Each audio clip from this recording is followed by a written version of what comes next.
So hi everyone, welcome back to my channel life with Pragati. So आज Saturday असल्यामुळे आम्ही बाहेर चाललोय. सो कुठे चाललोय ते बघण्यासाठी stay tune with video.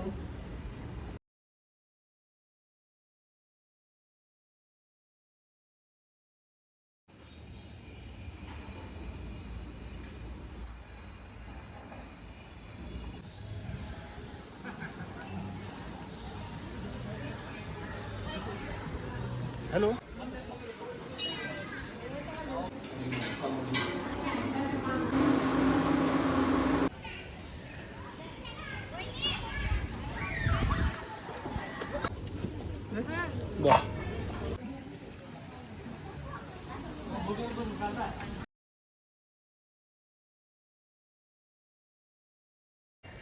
So आम्ही आलेलो आहोत सोमेश्वर मंदिरामध्ये. हे नाशिकमधलं खूप मस्त ठिकाण आहे. प्रत्येकाने इथं येऊन हे मंदिर पाहिलं पाहिजे.